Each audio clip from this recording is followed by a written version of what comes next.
This is Mariah Famika from Plush, and you're listening to Ken Valdez Approach on Rock Rage Radio. Welcome to the Ken Valdez Approach.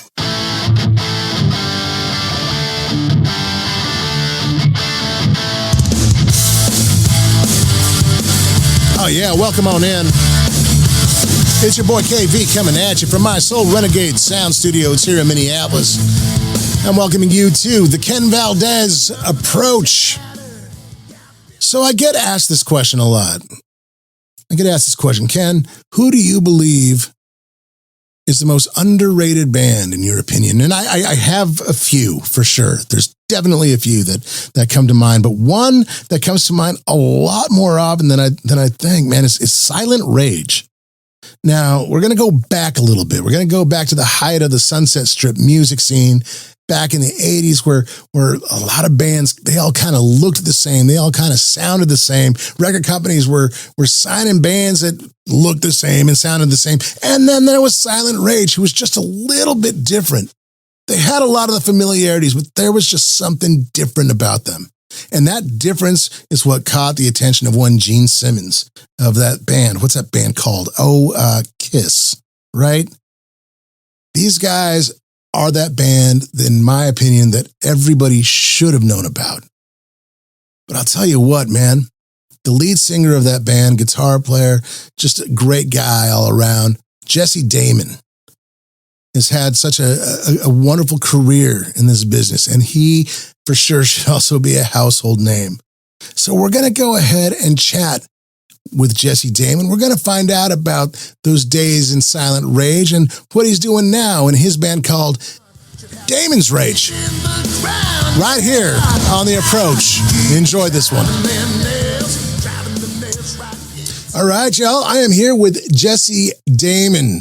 Man, I've been listening to you forever. We were just chatting a little bit about that before we went ahead and hit record. But man, how are you doing? I'm doing great, Ken. It's great to be on The Approach. Hey, man, I'm honored to have you. I've been listening to this guy since I was, no joke, in about sixth grade, I think is what we were talking about. Man, yeah, Silent Rage was definitely part of the soundtrack of my growing up and, just kind of learning the ropes as far as songwriting goes. You guys were very influential there. You guys were, again, just heavily melodic. Great players, and it was a lot of fun to listen to, man. So, yeah. And now you got a new project, Damons Rage, and we're going to be talking about that as well. But, dude, let's do some catching up, man. How are you doing? What's going on with you? What's new? Well, good things come from a phone call. And I talked with a buddy of mine recently, John Kivel, from the East Coast side. He lives in New York. And, he's got his Kivel Records, and it's been going for a while, and he's got some great bands on that, in that stable.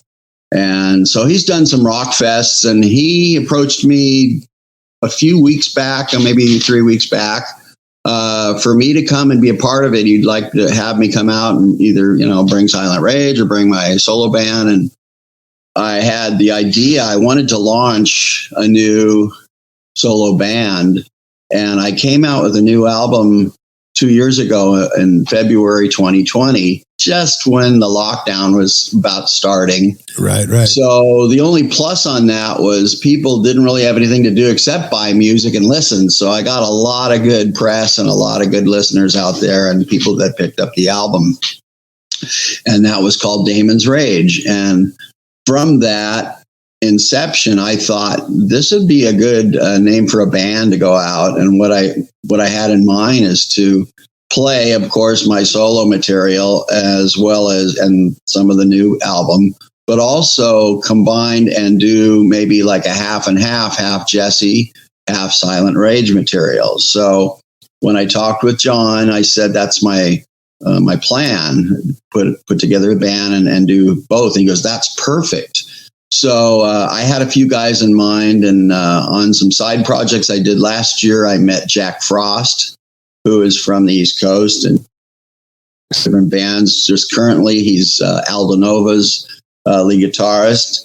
Sure. And so he was putting together a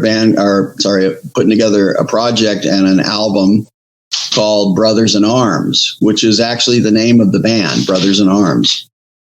And so he asked me if I'd sing on it, and I said, yeah, it sounds fun. He sent me the song, and I came back. I went in the studio and cut it, and he loved it. So that got put on the album, and he said to me, anytime you need me as a guitarist, I'm there.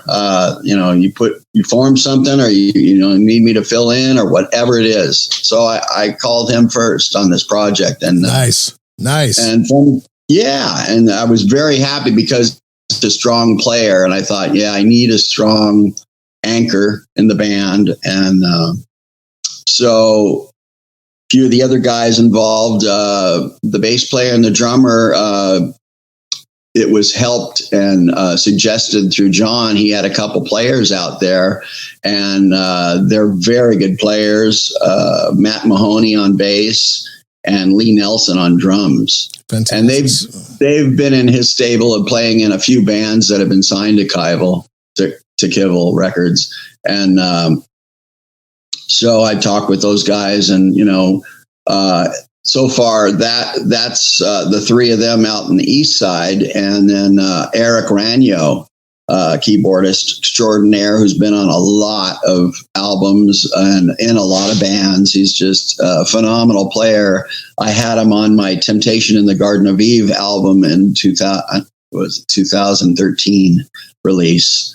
And he did a great job on that. And we've been friends for a long time, supporting each other. He's come to my shows. He's come to Silent Rage shows. I've gone to his shows. And we've done some fests together too. Did Fire Fest back in England in 2011. Right. Yeah. So this band is going to launch and play the New England Rock Fest on October 7th and 8th of this year. Right on, man. And we're playing, I believe we're direct support for Steel Heart. They're going to be there too. So, and there's going to be a plethora of bands, playing both days. And from this, I want to book more dates and take this band out and start doing more. I want to try and get into some festivals in Europe, as well as some festivals in the US. I attended Rock Island Rock Fest. It's a melodic rock fest that launched this year in January, and my wife Lily and I went to it, and met people there, and met the promoter, and met everybody involved, and there was just such a great lineup, and it went real well. It was a 4-day event, and now this next year in January of 2023, it's going to be a 5-day event. So 5 days of music. It's big. It's turning out to be big, and it's down in the Florida Keys. Oh, well, there you go, so man. It's like a vacation plus a festival to go to. That sounds great, man. Yeah, I'm looking forward to catching that. I have been listening to a bit of the Damons Rage record, and there's definite familiarity in there, but there's also something really new and fresh that I really like, that you brought forth with that record. There's a bit more aggression on some of the tunes, which is really, really cool. And of course, just fantastic musicianship as always, so it's so interesting to hear, you having like another guitar player that's, as you said, an anchor when you are quite capable, my friend. You are so good at your instrument, and of course, a fantastic writer. How did that all kind of come about? Well, as a writer, and looking at the three main writers in Silent Rage, myself, EJ, and Mark, we all had a certain style. I have more of a melodic feel side, although I love metal. And I love, even pop. I grew up a singer that sang with my family, sang with my relations at functions and getting-togethers and gatherings. We do that after we ate, and I just learned how to harmonize and all that stuff with my family. So that carried on through my life. So when we started Silent Rage, and at first for bands, you have to start out by learning covers you love, and we were picking covers that had harmonies. So that's kind of the band we formed into.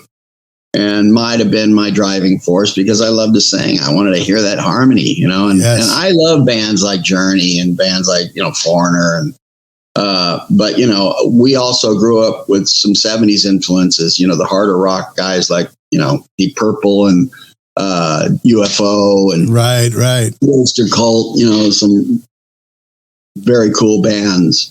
Besides the Zeppelins and the mainstream biggest bands, Van Halen's and stuff. Right. So we each brought a flavor in our writing. Mark was born in Rome, Georgia. He has a Southern background. He loves Southern rock, but he also loves, mainstream classic rock. And so he has that kind of a hybrid sound to him. Right. And EJ, was big Kiss fan, big Alice Cooper fan, loved metal. So he had that edge to him. So with all three of us, it kind of fit that, we are a soft, hard, soft, name like a Quiet Riot or a Led Zeppelin, Silent Rage. So We've got both to offer from our songwriting as well as songs in general, and our performance. Yeah. So from that, and getting to the point of having and finding a good producer to corral all that angst and, creativity, he found a good sound for us, which wasn't really the typical Sunset Strip, sound, right. Kind of the Vince Neil sound, or the guys who came out of the Sunset Strip and went big. We have a little bit more of, just even almost European sound, but, just a singer sound. Yes. Yes. So it developed into that. And through the course of working with Paul, I liked his style. He was an artist himself and is still, and is a great singer. He's kind of got that little bit of Sammy Hagar thrust in his singing, and as well as maybe Dave Meniketti. And I have a little bit of that too. So we got along real well. And throughout my solo career, Paul and I have remained buddies as well as working partners. And he helped shape, and also at times co-wrote some stuff. I would usually come in with songs and they were pretty close to being done, but he would give a little bit of polish, or he might give a couple twists and turns and help co-write, which to me was flattering, as a mentor to want to, get in and be a partner. Right. It started off me learning from him, and I still learn from him. But also now it's, he's hopefully and maybe surprised at what I come in with, and he's going, "This is great," So to work as a partnership now is a lot easier and a lot of fun. And so that's helped. Paul has been a big help to help some of the latest albums. I told him, because I kind of veered off, and in 2016 I did kind of an Americana Southern blues album. Okay. It's called Southern Highway. And I love the blues. I love country. I love, that Americana sound. And so, and what I did 12 years back, I started a band to just go out and have some fun, which is Electric Caravan. Right. So we chose, the best of, blues and rock, blues rock players that I loved, from Clapton to Johnny Winter to, all these great songs, and kind of made them our own. And from that, I started to write songs like I normally do. So that band started to have originals, and we recorded.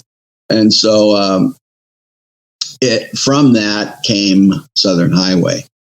But talking back to about the melodic rock, which is, my mainstay and what I'm known for from my through fans and fan base, they love the rock and roll that I deliver. Yes. So in 2013, I told Paul, we got to do a rock album. I want to get back to kind of the Silent Rage vibe. I missed that. So we did that, and then and we even did. We started back actually in 2007. I wrote Rebel Within, and that really got us back on track. But the next one, I actually got a great kind of catalog of players to play on that. I had Pete Nudick from England on drums and vocals, Eric Ranyo on keyboards, and Paul Sabu played bass and sang and played a little bit of guitar on it. And then I was the lead singer and lead guitar on it. So that was a good band. And sounds I like liked to have toured with that band. It just didn't happen. But now with Damons Rage, I'm going to be playing some of the stuff off of that. And then, as we went in again with Damons Rage album, Paul asked me, he said, let's just try to do this album, just the two of us, and see if it can work. And so we did it as a twosome and did all of the tracks and stuff. Wow. But I'm definitely looking forward to going and playing some of that too. Yeah, man. Well, that record is fantastic. And it definitely does have those tinges of Silent Rage. Like, it's definitely, again, just like that familiarity is what I had said. So you hear that throwback, but with a really nice breath of fresh air, which is fantastic, especially within the genre. You guys, you touched on it just a little bit ago. You guys didn't necessarily sound like the typical Sunset Strip kind of sound, right? And I think that was one of those things that really, as far as I'm concerned, kind of put you on the map or had you stand out from the rest who were essentially clones, if you will, right? And I mean, let's go back just a little bit.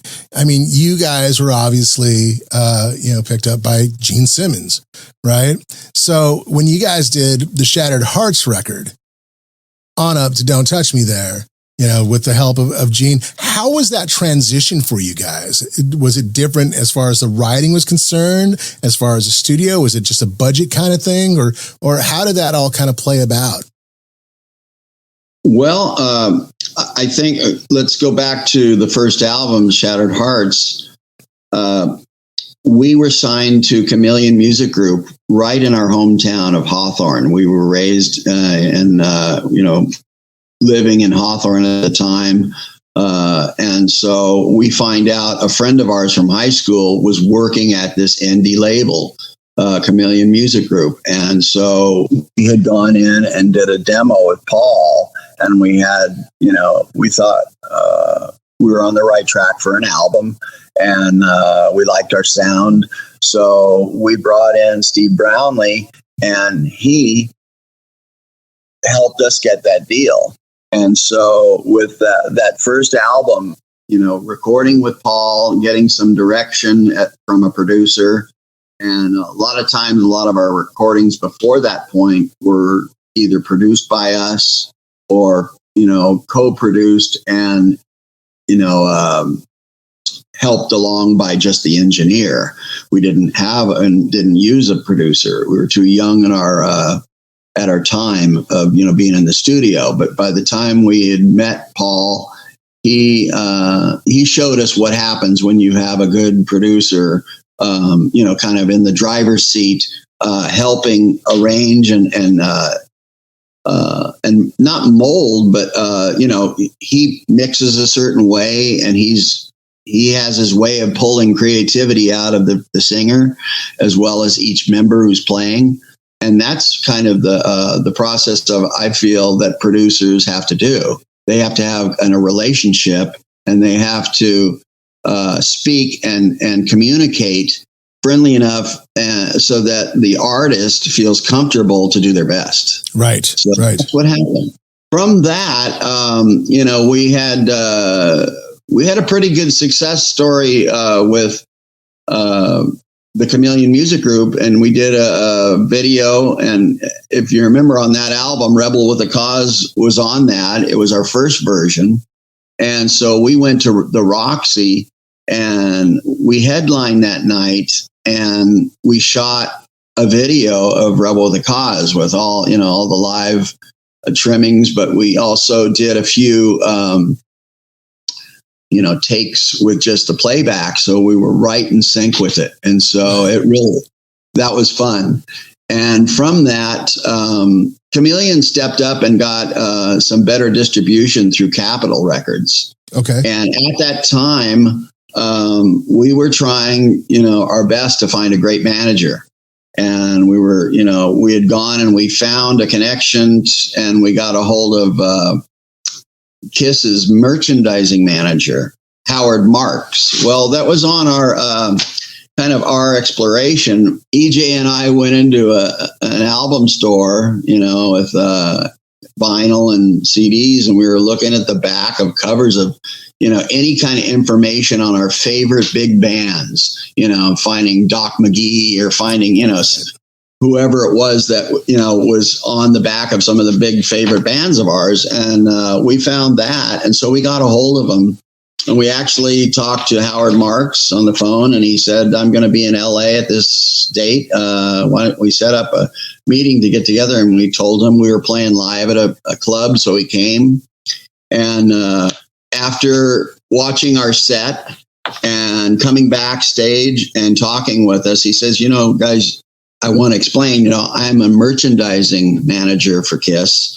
I deal with Paul and Gene all the time, but I'm not the one that, is a personal manager or something that I think you're looking for. But what I can do is I believe in you guys. I kind of see a little bit of this drive and this hunger. I see that from people who want to make it. And I want to pass on, your album to Gene.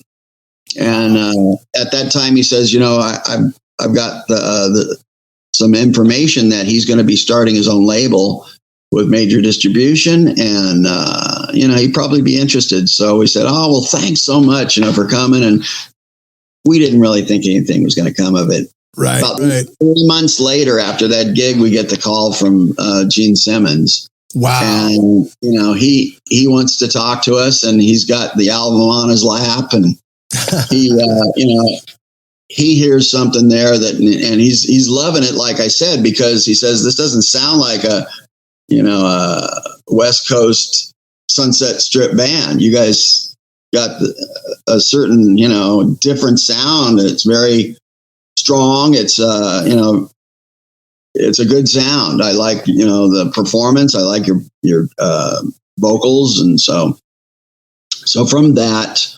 That always gives you confidence. You get, oh man, yeah. Well, I mean, it's Gene Simmons, for God's sakes. You know what I'm saying? I mean, one of the biggest bands of all time, and at the beginning, you go through the should I pinch myself? Is this really happening? To right.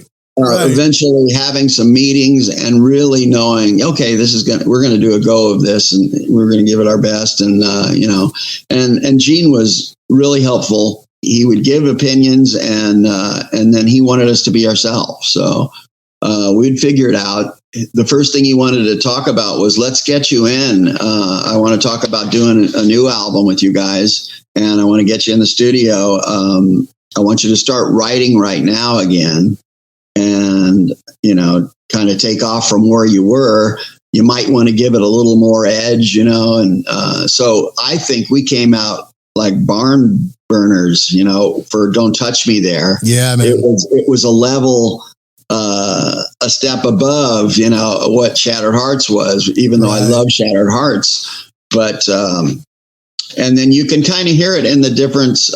We re-recorded because he says, I really love Rebel with a Cause. That's such a great anthem. It got wasted with your first album. Let's redo it, and we'll revamp it a little and make it better, and let that be a single. So we agreed and did that, and we ended up doing the Rebel with a Cause video. And right, Dial MTV, man, I'll never forget that. Yeah, absolutely. what an amazing ride, especially at that point. And I mean, it's interesting to me because at that point in time in the industry, obviously, labels were king and I mean, there were massive budgets for records and so on and so forth. But to have this group of brothers, man, who are hungry, who get the call from Dr. Love himself, right? Yes. Right. It's like, dude, that's massive. What a huge boost. There was, discussions amongst the band. And, when Mark, EJ, and I, at the time when we found out about this, we went through a couple drummers before Don't Touch Me There came out. And both guys are great. I love Jerry. He was on Shattered Hearts. He did a great job. But I think we were looking to get something a little stronger for the next album. Sure. Jerry was very steady and very, I don't want to belittle it all, but I think we needed to find somebody that covered the bombastic side and that had the thunder. Yeah. And that would help us launch, the next album.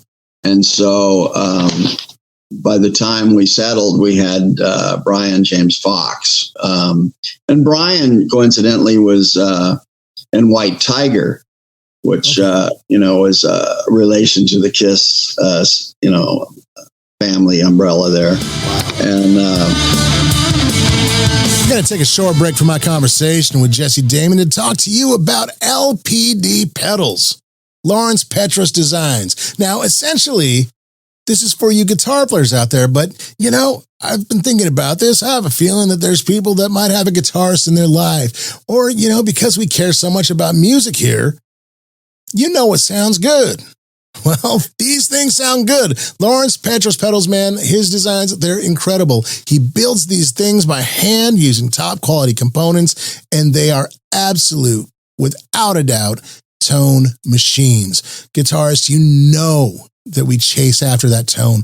We try to obtain that sound that's in our heads. Lawrence is coming up with these pedals that will absolutely get you there. Man, they are smoking. Right now, I have two of his overdrives on my board. I have the Lucent and I also have the 87. And it's so interesting because we're talking with Jesse Damon about the Sunset Strip music scene.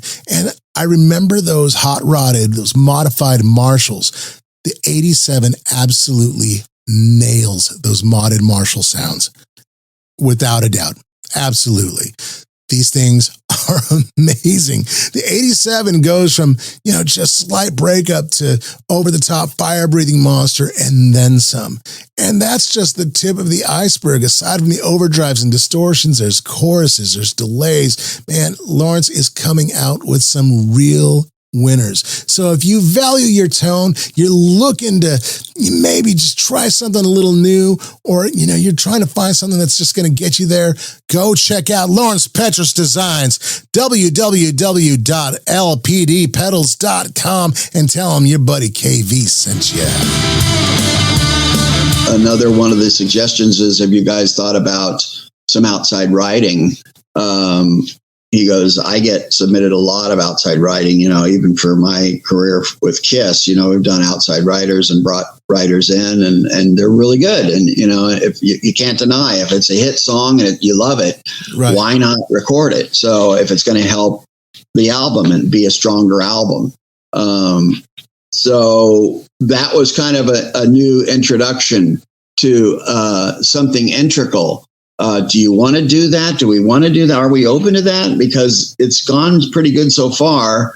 But I think, we also thought you have to be open to that. Sure. Because the opportunity is, and the suggestion, from somebody who's a legend, who's done it so much and already done it himself in his own band. So we were open and we just thought, okay, we just have to fall in love with whatever song it is. We have to find the right songs, and hopefully they're right. And, they're not so set apart that it's going to sound different. It's going to kind of have to sound a bit, or we got to make it our own, but so we had, the first thing he suggested, which made us think about this and really have to take a look, is he said, do you guys know ELO, the band ELO? Yeah, Electric Light Orchestra, right. Do you know the song Can't Get It Out of My Head? And we said, yeah, that's like an elevator song. It's just, you can fall asleep to that song, but it's a good song. Jeff wrote that and we like that song, but what about it? He goes, that's a great band power ballad. I hear it from you guys. What I'd like you to do is go and just take that song and maybe try to make it into a power ballad within the sound you guys have. We said, that's a good idea. Okay, we could do that. So we did it. And it was a home run. It hit, and we had a good, because it was melodic, but we made it powerful. That song. Further down the road, we went on some public appearances with Gene, and we ended up running into Jeff Lynne after an American Music Awards. Oh. And Jeff came up and he said, hi, Gene. And he goes, is this your band? And he goes, yeah, this is Silent Rage, the one that covered Can't Get Her Out of My Head. And he says, oh, yeah, I heard that. Yeah, you sent me that. He goes, good job, guys. Yeah, that you made it your own. So, we kind of got the stamp right there. I went, wow. That's awesome, man. Wow. So a few other outside songs. Got to meet Bruce Kulick, who was part of KISS at the time. Right. And there was another established writer, Adam Mitchell. And so Adam and Bruce got together and wrote a song all night long. Yeah. And it was another ballad. And we thought, well, how many ballads? We've already got one that we wrote. And then we just did that one. And then you got another one. He goes, you guys will kill with this. You could make it radio hits, or whatever. So we just went ahead and we recorded it. And that turned out so good that had to go on this album too. Right. The last one was a song that was almost like an anthem. I Want to Feel It is the name of it. Yeah, that's probably my favorite song on that record. Yeah. And the writers, I believe it's Jolyn Turner, Al Greenwood from the keyboardist from Foreigner, and Bob Held, a New York songwriter, who's done a lot of work in the business up to that point. We listened to that and he sold us on that. We said, well, God, that's a great vibe. I like the beat. I like, the shuffle kind of thing, and then it's bluesy too. So we were adding a little bit of that, Jolyn Turner, Coverdale, that kind of rock blues. Yes. So I love that. And, so we were open to some outside writing on Don't Touch Me There. And from that, I think that touched me to say, God, I'm going to start co-writing with other people. Right. 'cause why not? I like how things turn out, and I like what we did, although we were just covering it in our own interpretation, but we didn't write those songs, but it was those different collaborations that kind of formed me and formed Silent Rage too. Sure. Like you said though, man, I mean, you made those songs your own. You can go listen. I mean, I think the obvious one would be Can't Get It Out of My Head. You can go and check out the ELO version and you can check out the Silent Rage version. And I mean, it's night and day, right? I mean, the two versions are what they are. You guys have a distinct sound with what you did. They had a distinct sound with what they did, but very different. You guys absolutely made that song your own, and dare I say it, man, I think that might be my favorite version of that tune. Period. Oh, that's nice of you. Yeah. I've looked it up and there are a few other versions out there of some other rock bands. Yeah. I remember Velvet Revolver. Yeah. Velvet Revolver. Yeah, exactly. And and I keep going back to Silent Rage, man. It's like these guys kind of did it right, y'all. So yeah, that's amazing. I guess we hold the version of we did it before you did. There you go. Yes. I have always heard of you as Jesse Damon is the guy who he's a writer. This guy can write and write and write and write. That hasn't really stopped. Like the records that you're putting out, it just seems like there's just great song after great song after great song. Is this all you, or is it, like you were saying, the collaborations? Is it both? Well, I guess you have to look at what is the time in my life. Is it ready? Am I ready to do another album? Is this a solo album that I'm going to do? Or is this an outside project that came to me and someone offered me, to be involved in it? I love to write, so I'm usually a yes in that, and I did 2 outside projects last year. I did 2 songs on Barnabas Sky, which was an artist, Marcus Pfeiffer from Germany. Okay. He's a guitarist extraordinaire. And he's putting together these groups. And the first one he did was with another band and another lead singer. And the lead singer did all the songs. And then he had his band write the composition. Well, now what he's doing with Barnabas Sky is he's asked 6 or 7 singers to sing on an album, and each of us got a couple songs. Oh, wow, sure. And that was Danny Vaughan, a lot of great singers, Bob Rock, Steve Grimmett, Zach Stevens, good lineups. So everybody brings their own shtick, and it becomes this album of kind of the best of singers. So, but he's a great songwriter, and so what he does is he sends the composition, and then I interpretate what I think that music feels like, and I title it, and then I write the lyrics for it, and I write the melody, and it becomes that song. And that's what he had every writer do. So that's kind of unique in its way. Sure. It's not where we got together in woodshed and wrote all the music together and then sat and wrote lyrics together, which I've done that same thing with a lot of other people too. But this was something that I liked. I thought that was a challenge. And, it's almost like writing a score. You're watching a movie and you have to put music to the mood of what the movie's doing, Sure. Whether it's a love scene or whether it's a action scene, or a tragic scene, that kind of thing. So it's emotions that you're putting and coming up with creative emotions. That's actually a great analogy, by the way. Yes. Thank you. Yeah. So we did a video from that album called "Till the End of Time." That was the single that I sang and wrote the lyrics for, and it kind of has a pandemic twist. Till the end of time, we need to continue to lean on each other. We need to acknowledge our heroes, and the heroes are first responders and people who help people in life. And we need to know that the tragedy that happens, we can overcome by helping each other. And this keeps happening till the end of time. And you can go and check that out. Look it up. Barnabas Sky, Till the End of Time. We had quite a few hits off it. I haven't looked to see how many we had, but like in the first week, we had about 30 or 40,000, which is pretty good. Fantastic. Sure. Take off. And so I have actually been in touch with Marcus this year. We're doing a follow-up album, and I finished a song for the second album, and it's entitled "Grant Me a Wish from Heaven."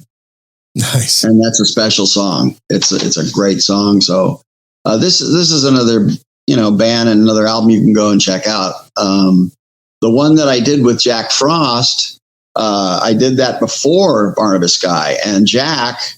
What he wanted to do is put together a band of players, but he considers Brothers in Arms the name of the band. And the name of the album is Sunset and Clark, which means the whiskey. That's where the whiskey is. So it's back to the days of the whiskey, that kind of music, tongue in cheek, let's raise some hell. let's invite the girls. Let's, all those days, what went on. And, that's got a great lineup. He has got Alex Jansen, who co-wrote the composition music with Jack, and he plays bass, and Carl Wilcox on drums helped.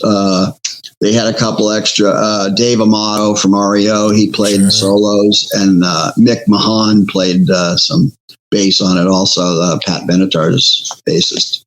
And then Keith St. John, which has got his finger in a lot of stuff. He did a couple songs on the album. Andrew Freeman, who is just a monster singer. He's last in line right now with, Benny Appice and Bill Susan and those guys, and Vivian Campbell. And I had a song on it called Voices Are Calling. And when he sent me, it was a funny kind of story. He sent me on our first talk on the phone on a Zoom call. He goes, I'm going to send you some songs. I go, okay. He goes, let me know if you like them. And I go, okay, good. And he goes, yeah. And then, we'll have one for you to sing. And I go, okay, great. Yeah. Just let me hear, see what it sounds like. And I'll get back to you. So all of a sudden he sends me these songs, and right away I loved the songs. So I automatically started writing lyrics, actually had almost one all done. And then I started to listen to the next one. I said, man, I can do this one too. So I get a hold of him again, and he goes, no, not those songs. That's just to listen if you like it. I've got another song in mind for you.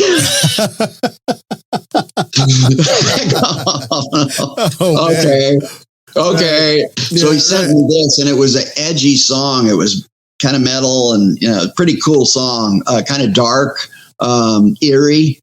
And so I titled it "Voices Are Calling," and it's kind of a scary song. It's cool, and I haven't gone in that direction a lot, so I was very open to do that. You've been at this for a while. What's the difference that you see, between back then to where you are right now? I mean, has the hunger changed? Obviously, the business has changed. So I guess aside from that hunger, from that creative standpoint, how have you approached the business side of it as well? Well, I've had to learn a lot about the business side. I was not, I always had to be a part of the business when Silent Rage started, because we were kind of a democratic entity where we all had a say. There wasn't just one guy who put that band together, and It was his band, and we all fell into place. So we talked about it, but I have to give a nod to EJ. He handled a lot of the business and a lot of the calls. He had a knack for that. My shtick was the songwriting gig and the producing of our vocals and performance end of it. So that was a big thing on my plate. And Mark, he knew about how to record us. He figured it all out and became a really good sound engineer and actual producer. Knew about, the industry convention of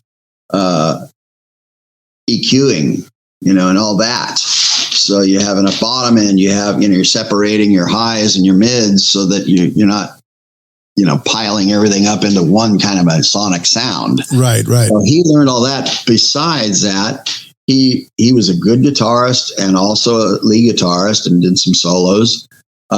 He's a great lead singer. So he's a really strong backup singer too. And EJ sang and the drummer sang. But for Mark, he also played keyboards. So at times live, when we were doing Shattered Hearts, touring, as well as Don't Touch Me There, he had one hand on the keyboards, the other hammer-ons for rhythm and singing at the same time. So, you didn't see a lot of that I saw. So it was a strength that we found all our strengths. Right. It was the sum of all parts for sure. Yeah.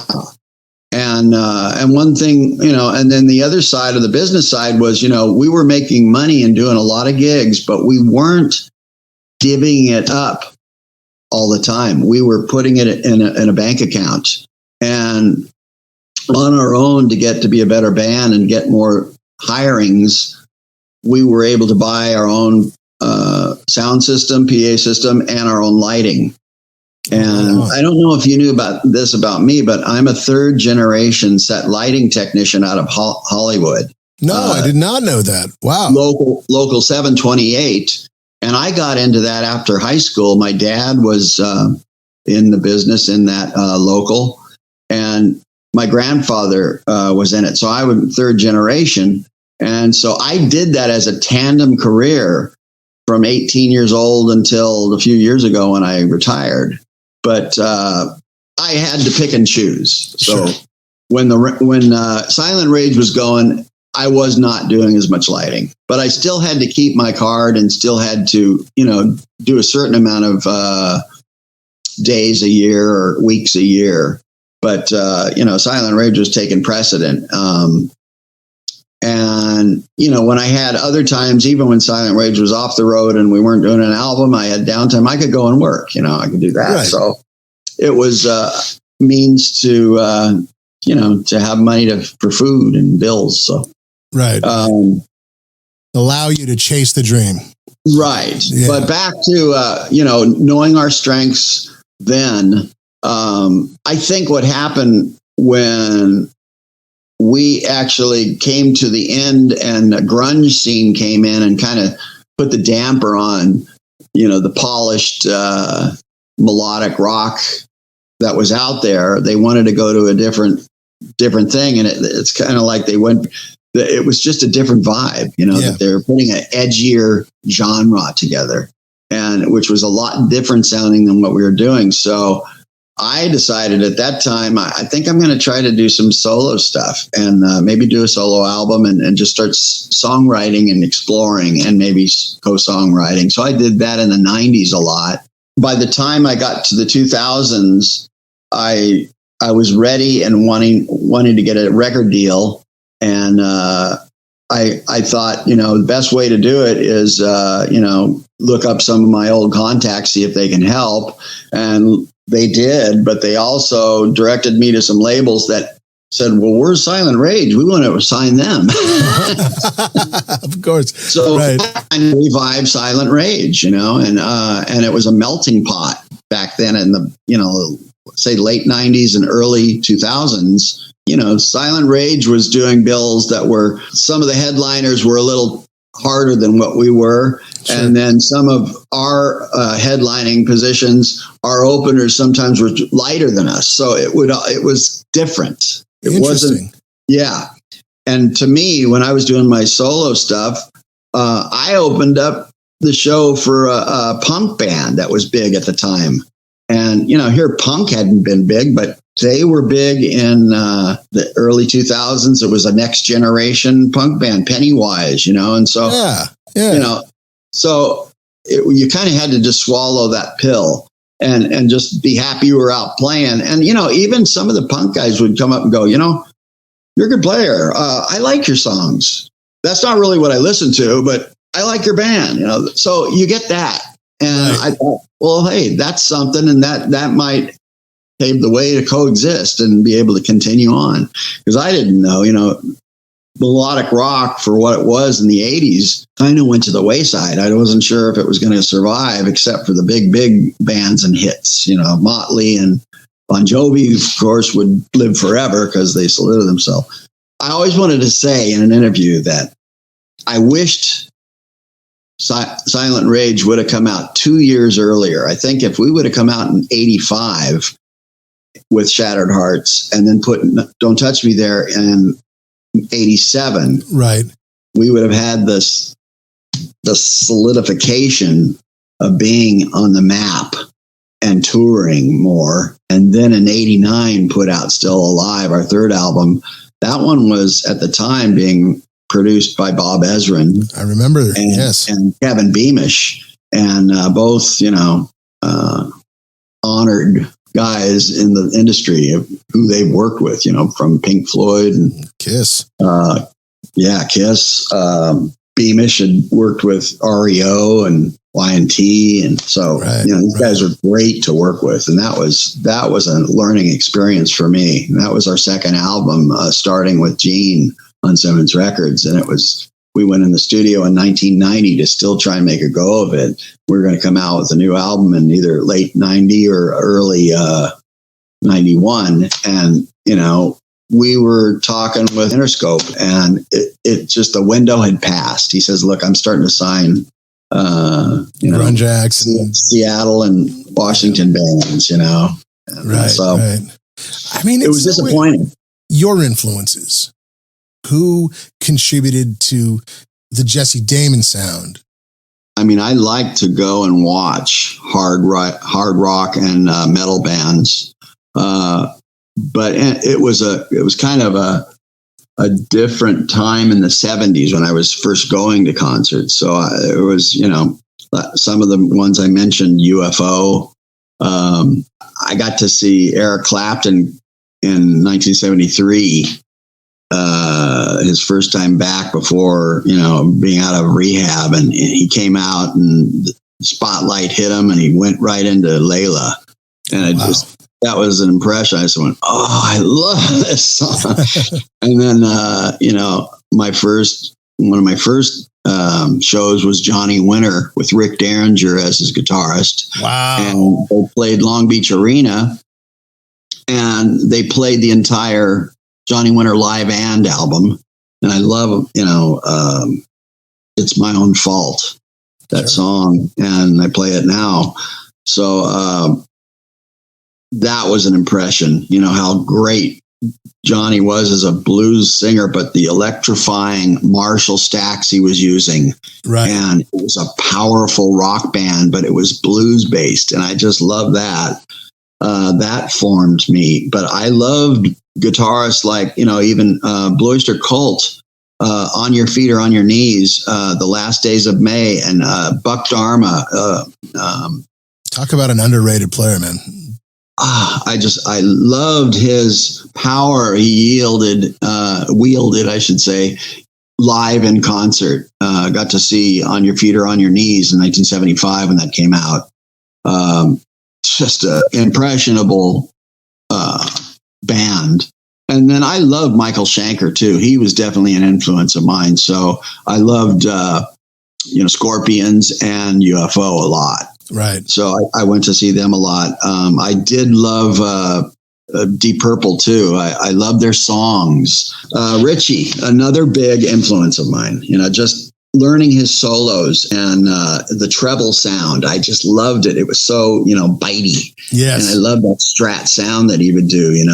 And so some of those tricks and some of that, and of course, my first song I learned from my first guitar teacher was the Rain song from Zeppelin. Oh, so man, beautiful. Loved Jimmy Page, and I loved, of course, the whole band for who they were. They were, in a way, you saw the strength of each person in that band, Right.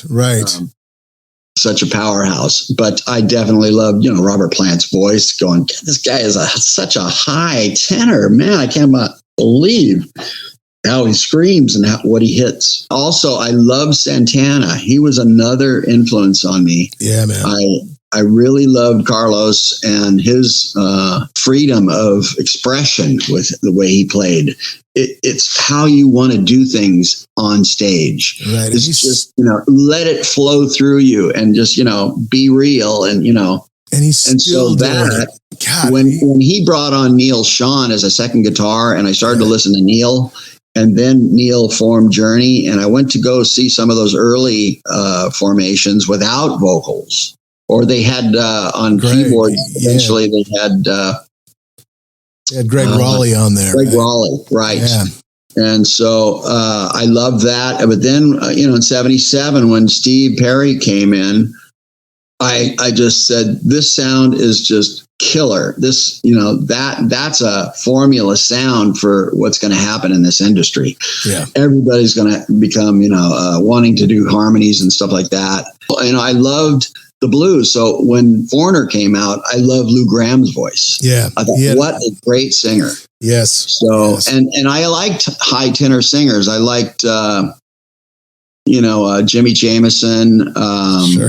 That was another strong influence, to hear these kind of singers.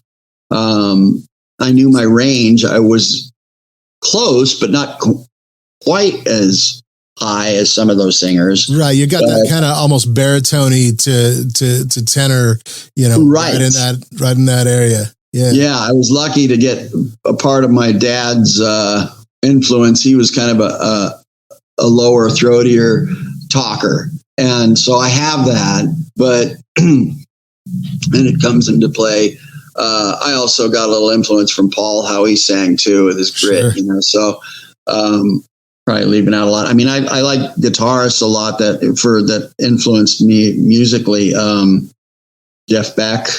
Where do you see the industry going in this, in I guess, present day and going forward? Where do you see the industry headed? It's surprising that we're living in this time where we're seeing the forefathers of rock and roll still out there playing. When you're looking at, Paul McCartney, right? You're looking at, just guys that are hitting their mid to late 70s. The Stones. And they're out there. Yeah. I just saw the Stones. 79. I saw the Stones last year and at SoFi. And that impresses me, and that gives me hope that if you love it, you should hang on to it and continue. For me, I love to do it still, so that's why I'm doing it. There's moments where you're on the roller coaster ride and you're in the game and you're doing well. There's other times where it's sparse and few and far between, but things change and society changes and the world changes and things happen. So you go with it. But the one thing you can stay with you is, your love for it and the talent level you have. So keep doing it. That's my message. Awesome. Well, now that we're getting kind of close to the end here, I like to do this thing where we just kind of rapid fire questions, right? So don't even think about it. You just go. All right. Top 3 guitar players for you. Eric Clapton, Johnny Winter, Steve Vai. Love it. Top 3 Desert Island Records.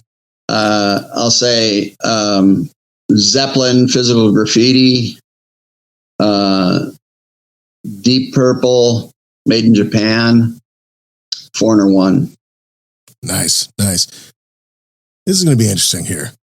And maybe they're one and the same, but I'm going to throw it out here anyway. Your 3 favorite Silent Rage tunes.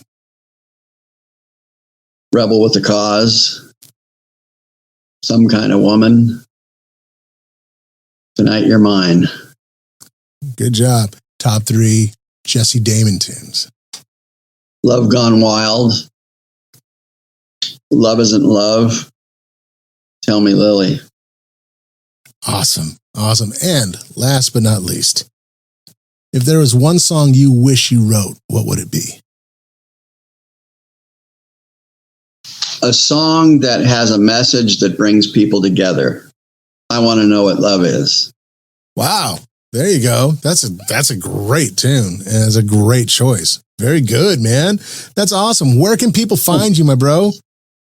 At jessedamonmusic.com is my website. And, I do some postings there, as well as there's a lot of my discography of what I've been involved in and the different things I've played on, and all the Silent Rage albums and Jesse Damon albums. It's kind of a all in one stop and shop place. And, so you can find me there. You can find me, on Facebook, Jesse Damon. We have a Facebook page for Silent Rage too, and so you can write me to either place. And my email, you can write me directly from dearsanity@aol.com. Well, there you go. Everybody, this is my friend Jesse Damon. Thank you for hanging, my bro. I really appreciate it, man. And I've loved your music for so long, and I'm loving listening to it still. So thank you for hanging with us.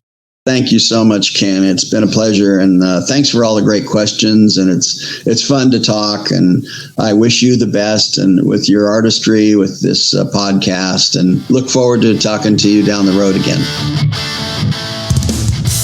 Oh, yeah. I want to thank my special guest this week from Silent Rage, from Damons Rage, singer, songwriter, guitar player, good dude, Jesse Damon. Man, go check out his stuff. Oh, God, he's ridiculously talented is what he is, man. So go check out Jesse's stuff. Go see him on his socials, all that good stuff. I do want to bring things down just a little bit before we say our goodbyes and we talk about all the things that we talk about at the end of the show. I want to acknowledge, appreciate, give a shout out and a send off to a guy named Dave Rarick. Now, Dave Rarick was my father's best friend, and they had a band in high school, and they resurrected that band several years later. But man, I think about that, and I realize that that's probably where my musical upbringing kind of stemmed from. You know, and I am forever grateful for that because music is everything to me. I eat, sleep, and breathe it. I love the fact that I get to be a musician. I make my living off of it. And yeah, I think that it really did start from that place. And then I realized too that without Dave Rarick, there would be no approach. There would be no radio show. You see, Dave was the guy who introduced me to radio back when I was, maybe 18, 19 years old? Wow, man. He introduced me to something that I never knew I loved. And, you know, although it took a long time for me to get back behind this microphone and chatting with all of you guys, I'll tell you what, man, that love and that passion, it is still there. And I hope that you're enjoying this because, man, I'll tell you right now, it wouldn't have happened without Dave. So with that said, Dave, thank you, my friend. Thank you. You're going to be missed. And man, you are appreciated. Fly on, my friend. Fly on. Everybody out there, just hold those that you care about a little bit closer. And those that you care about, just let them know how much you love them and how much they mean to you. That's powerful stuff, man. That's powerful stuff. Let's go ahead and get a little bit more uplifting, shall we? You want uplifting? I'm going to give you uplifting. Go to my website. That's uplifting. www.kenvaldez.com. You want to go even higher? You want to be uplifted even more? On my website, you can check out my music. Now that is uplifting. There you go. www.kenvaldez.com. Find out about my music. I got tour dates coming up. I can't wait to see everybody out on the road. You can find out more about the show. Also, we got links to my social media. I love hearing from everybody. So hit me up. I'll get back to you for sure. Also, our Patreon is starting to grow. It is starting to shake and just do things. It's doing things. You want to go to www.patreon.com/Ken Valdez Approach. Over there, you're going to find some old school content. I got some new stuff coming through. And I'll tell you what, I got a major announcement about our Patreon coming up next week. You want to get in on it. There are no tiers. So if you dig this show and you want to show a little bit of love, that is where you want to go. And I am telling you right now, you're going to want to get on here for this announcement that I have coming up only for you patrons. So patreon.com/Ken Valdez Approach. That's about it, everybody. I hope y'all are going to have just a wonderful week. Be good to each other. Take care of one another. Bye-bye. I keep traveling there. I'm reaching out.